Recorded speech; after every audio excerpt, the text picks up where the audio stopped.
There has been a lot of conversation lately around whether or not to invite your employees back to work. And in today's video, I'm going to share my perspective on what actually should be done with these employees that have been working from home for the past potentially 15 months or so, and how to integrate them back into the office, whether you should integrate them back into the office or not. Can you ask them to come back into the office? I'm going to cover all that in today's video. I get this question from my clients, and I've been getting this question a lot from folks online. And so I'm going to cover some of the things that you need to consider as you start making this decision of what to do with your employees that have been working from home. Now, if you haven't already subscribed to this channel, make sure you hit that subscribe button and let's move on. My name is Sadaf Sheikh, and every week I'm back here to talk about how to build and nurture a high performance team. So the way a smaller organization deals with the whole return to work business may be slightly different from how larger organizations deal with it. And on our channel, we talk about small businesses specifically. So a lot of the things that I'm going to talk about today are specific to a smaller organization where potentially an employee does several different things in the company, and there's a lot less flexibility potentially with how you would invite them back to work. But on the other hand, also to some extent, slightly more flexibility and less processes and less rigor around how to treat employees. I am all about involving employees in your decision making. This decision as to how to integrate employees back into the office does not need to be yours and your leadership teams alone. So my suggestion is to actually involve them in the decision. Send out a Google form, do a quick survey asking employees what their thoughts are on returning to the office. I know for a fact, having spoken to several of my clients, that I think it's pretty split 50-50. Some employees are really excited to come back to work, mainly because their home situation isn't ideal. You know, maybe they have younger children who've also are being homeschooled, and we're not really sure what school is going to look like in September, but also because maybe they have a partner who's also working from home. And if you're not in a large enough space and you don't have the luxury of having a room of your own, that could get a bit, bothersome.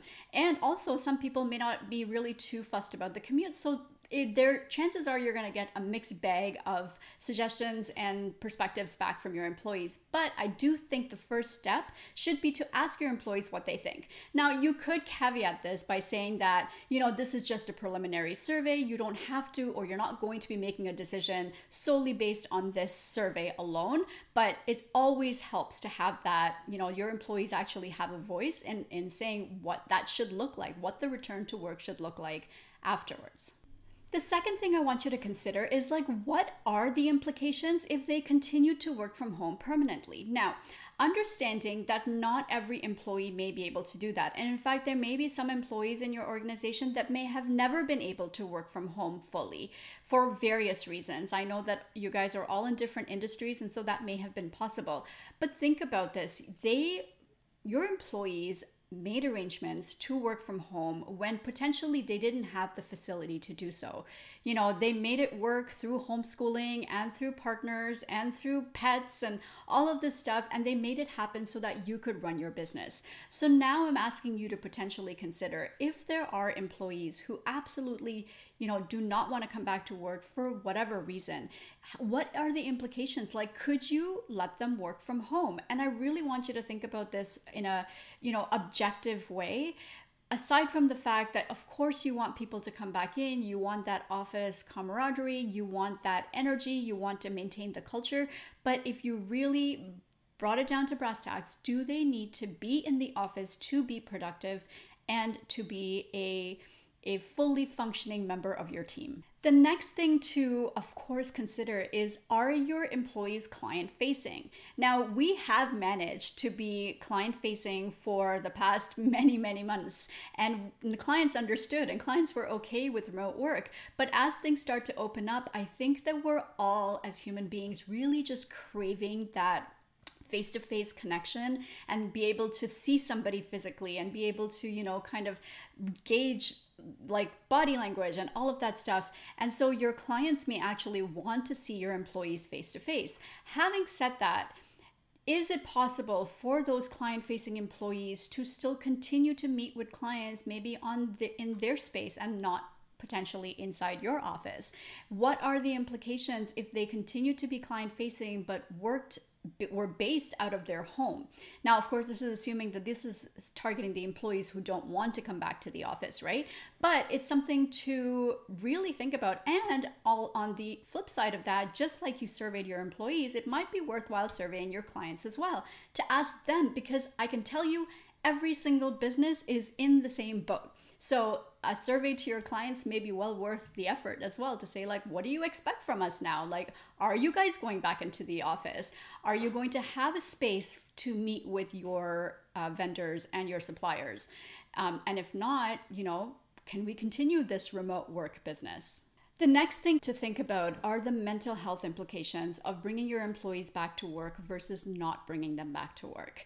Now, mental health is a tricky one because you don't really know what is going on inside a person's, like in their life, right? You don't know whether something is better for them one way or the other. Sometimes coming back into the office and keeping work separate from personal is better for some employees. I know for myself, I prefer to work in an office. Now, of course, my business is set up such that I am a work from home entrepreneur, but I like going to client sites. I like to see them in their element. Because I do cultural assessments quite a fair bit, it's always good to see how they work, how they interact, and see that firsthand as just being an observer. So for a lot of employees, leaving that sort of workspace behind and keeping it sacred for just their personal lives and coming into work to do work might actually be of benefit to them. I'm not going to go into the whole vaccine versus not vaccine thing. There's a lot of discussion around that. That could be a discussion for another video, which I may or may not do. I'm not sure. That's not really something that, and I think we need to take our cues from the health officials. So I'm going to say it's out of the scope of this video. The next thing to consider is, what are the implications on your culture of having people work from home versus not, or having half your population work from home and the other half come into work? Is it possible to continue to maintain the culture that you are trying to build and improve the culture by having half your people at work versus not at work? Now, I think personally, and this is purely my perspective, it's not specific to your business, but I think personally that if you allowed people to work where they work best, whether that's in the office or whether that's at home, I think that truly builds employee engagement. And if somebody has, and we're seeing this a lot in the news, right, where people are selling their city homes and moving to the suburbs or moving to the outskirts into the country or whatever. And if that makes them happier and if that makes them more engaged and more productive, then who are we to say, no, you have to come back to the office because I want you to come back to the office? It is a little bit egotistical. So I think when you're thinking about culture, think less about what it means as a whole, because really culture is made up of every individual employee in your company. So if you can do anything possible at all to keep your employees engaged and fully productive and excited to be at work, whether that's through a computer screen or physically in the office, then my recommendation is to do whatever you possibly can to get to that level of satisfaction and engagement. So those are some key things that I want you to really consider as you think about whether you want to bring your employees into work. I am going to say a couple more things. Number one, I know at least 3 clients who are in my head right now who are seriously considering giving up their office spaces entirely and investing that rent money back into their employees. So whether that's, planning maybe a quarterly getaway for their employees on a regular, on a quarterly basis, for just letting loose or getting together so that, that aspect of culture can still be alive and aspect of teamwork can still be alive,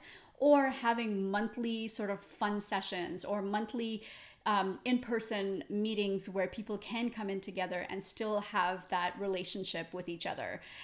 So there's a number of different ways that you can really think about this. I know that giving up your office space, and you may be in a lease or whatever, may not be the most feasible option. So in between that time, I really think it's worth just thinking beyond should they get the 2 options of they're back at work versus they're working from home. There's a lot of in-betweens that you can consider.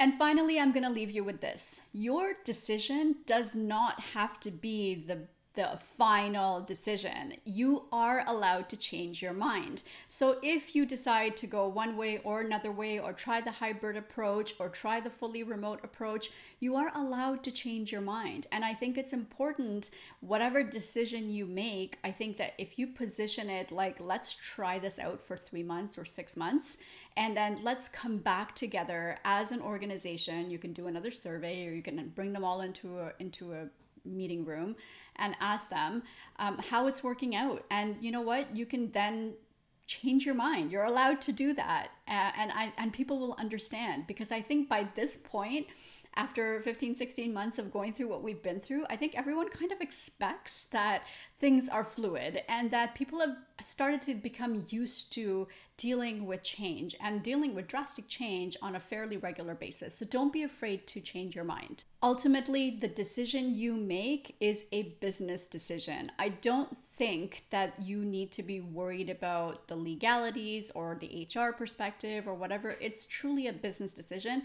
and you need to look at what is going to keep your employees most engaged and productive. If you like this video, hit the like button and let me know that you like this video. And of course, comment below and let me know, like, how are you managing the whole return to work thing? Are you doing fully remote? Are you doing a hybrid? Are you asking all of the employees to come back into work? If you are asking all your employees to come back to work, I would really like to know why. No bias there, no judgment. I'm just curious. Why are you asking all your employees to come back to work? What is that driving factor? I really just like to get to know different perspectives. So that's it for this week. Come back same time, same place next week. I've got a couple more videos for you here to check out.